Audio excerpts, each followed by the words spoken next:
ऑक्सीकरण अवस्था, ये तत्व सामान्यतः +3 ऑक्सीकरण अवस्था प्रदर्शित करते हैं। आप मध्य को देखिए, लेंथेनम से लेकर के ल्यूटेशियम तक +3 ऑक्सीकरण अवस्था सामान्य होता है और इसमें +2 ऑक्सीकरण अवस्था 4 तत्व प्रदर्शित करेंगे, सेमीरियम, यूरोपियम, थोलियम और इटर्बियम। इसी प्रकार से +4 में सीरियम, प्रोसिडियम और टर्बियम और डिस्पर्सियम, ये +4। तो सामान्य ऑक्सीकरण अवस्था +3 होगा, 4 तत्व +2 प्रदर्शित करेंगे और 4 तत्व +4 ऑक्सीकरण अवस्था प्रदर्शित करते हैं। तो हम बोल सकते हैं लेंथेनाइड सीमित ऑक्सीकरण अवस्थाएं +2, +3, +4 प्रदर्शित करते हैं, जिनमें +3 ऑक्सीकरण अवस्था सबसे अधिक सामान्य है, माने सभी के सभी +3 प्रदर्शित करते हैं। इसका कारण 4F, 5D और 6S उपकोषों के बीच में अधिक ऊर्जा अंतर होना है। रंग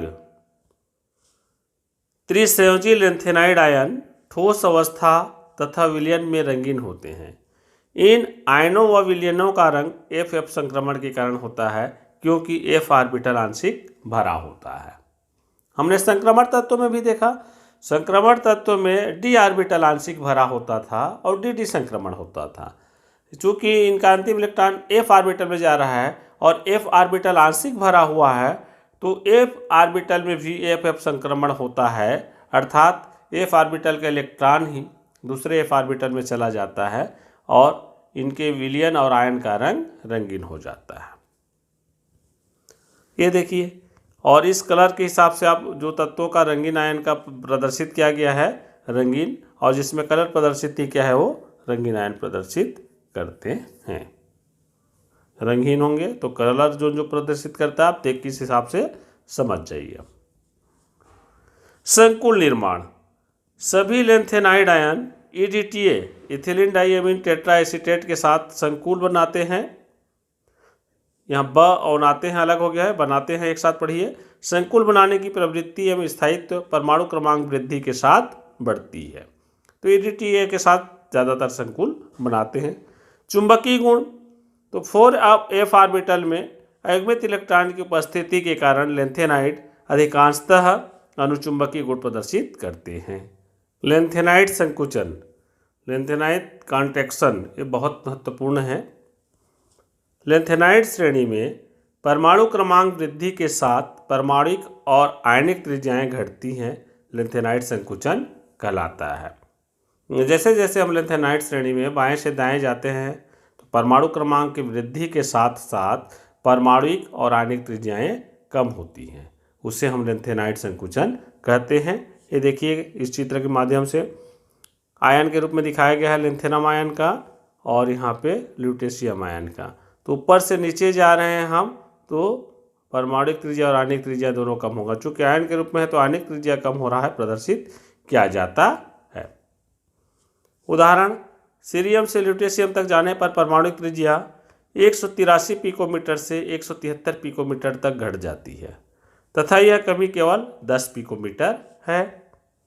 इसी प्रकार सीरियम आयन से ल्यूटेशियम आयन तक जाने पर आयनिक त्रिज्या 106 पिकोमीटर से घटकर 85 पिकोमीटर तक रह जाती है। लेंथेनाइड संकुचन का कारण, लेंथेनाइडों में आने वाला नया इलेक्ट्रॉन बाह्यतम कक्षा में न जाकर उप उपांत्य कोष अर्थात N-2F उपकोष में प्रवेश करता है। फलतः नाभिकीय आवेश बढ़ जाता है, जिससे परमाणु और आयनिक संकुचन होता है। मतलब परमाणु और आयन में संकुचन होता है। इस कारण संकुचन का कारण इसको हम समझ सकते हैं कि इनके बाह्यतम कोष में इलेक्ट्रॉन न जाकर के उप उपांत्य कोष F ऑर्बिटल में प्रवेश करते हैं, जिसे प्रभावी नाभिकीय आकर्षण बल जो है बढ़ जाता है। इस कारण संकुचित हो जाता है परमाणु और आयनिक त्रिज्या। लेंथेनाइड संकुचन के परिणाम, अब लेंथेनाइड संकुचन होगा तो क्या क्या परिणाम हम देख सकते हैं। इसके लिए क्या होगा, लेंथेनाइडों का पृथक्करण कठिन हो जाता है, तो हम इसको बोल सकते हैं पहला, लेंथेनाइडों का कठिन पृथक्करण। लेंथेनाइड के आकार लगभग समान होने के कारण इनका पृथक्करण आसानी से नहीं किया जा सकता है क्योंकि इनके गुणों में लगभग समानता होती है। दूसरा, लेंथेनाइडों के ऑक्साइडों व हाइड्रॉक्साइडों का क्षारीय गुण। तो लेंथेनाइड श्रेणी में बाएं से दाएं जाने पर हाइड्रॉक्साइड की क्षारीय प्रकृति कम होती है।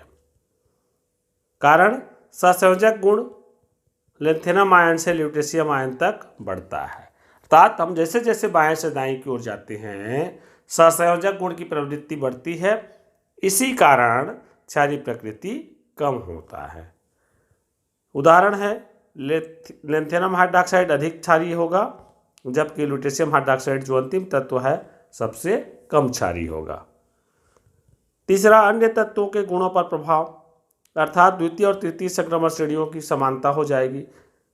तो प्रथम संक्रमण श्रेणी जो है, प्रथम संक्रमण श्रेणी के गुण में असमानता रहेगी, वो अलग होगा, लेकिन द्वितीय और तृतीय संक्रमण श्रेणी में समानता होगी। लेंथेनाइड संकुचन के कारण प्रथम संक्रमण तत्वों की आयनन एंथैल्पी द्वितीय संक्रमण श्रेणी के तत्वों से अधिक होती है।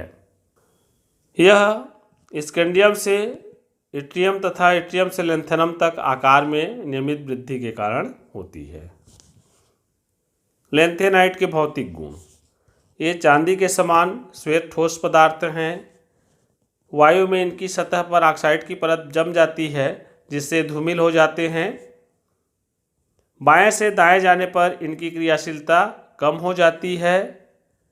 ये जल से क्रिया करके हाइड्रोजन गैस देते हैं। ये विद्युत व ऊष्मा के सुचालक होते हैं। अब आता है रासायनिक अभिक्रियाशीलता। तो रासायनिक अभिक्रियाशीलता को हम चार्ट के माध्यम से समझते हैं। यहाँ लिख दिए Ln लेंथेनाइड। अब देखिए, लेंथेनाइड अम्ल के साथ क्रिया करके हाइड्रोजन गैस देते हैं। हैलोजन के साथ क्रिया करके लेंथेनाइड पानी के साथ क्रिया करके हाइड्रॉक्साइड बनाते हैं। लेंथेनाइड कार्बन के साथ क्रिया करके कार्बाइड बनाते हैं। लेंथेनाइड नाइट्रोजन के साथ गर्म करने पर नाइट्राइड बनाते हैं। और लेंथेनाइड को अगर सल्फर के साथ गर्म करते हैं तो ये सल्फाइड बनाएंगे। और ऑक्सीजन के साथ जलाते हैं वायु की उपस्थिति में तो ऑक्साइड बनाते हैं। तो इस प्रकार से इनमें रासायनिक अभिक्रियाएं होती है। आप सभी लेंथेनाइड का ये समरी के रूप में समझ सकते हैं। लेंथेनाइड के उपयोग, गैस लैंप का मेंटल बनाने के लिए सीरियम, थोरियम आदि का प्रयोग किया जाता है। तो हम बोल सकते हैं गैस लैंप के मेंटल बनाने में। मिश्र धातु बनाने में, मिश्र धातु क्या होता है, देखिए मिश्र धातु में थोड़ा सा अंतर है। मिश्र धातु बोलते हैं तो केवल संक्रमण तत्व डी ब्लॉक के जो तत्व हैं, धातु हैं, उनको आपस में मिला करके यौगिक बनाते हैं तो वो मिश्र धातु है। अगर लेंथेनाइड का प्रयोग किया जाए तो उसको मिश्र धातु बोलते हैं। उन मिश्रण में लेंथेनाइड मिला दिया जाए। जैसे 90% सीरियम या लेंथेनम या नियोडीमियम, 5% आयरन या एल्युमिनियम या कॉपर, कार्बन, सिलिकॉन आदि का मिश्रण अगर लिया जाए तो ये मिश्र धातु कहलाता है।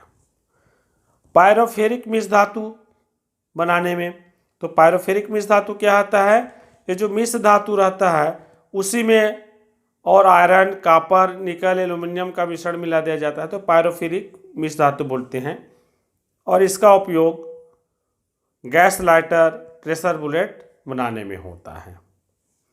लेंथेनाइड लवण का उपयोग लेसर में भी किया जाता है।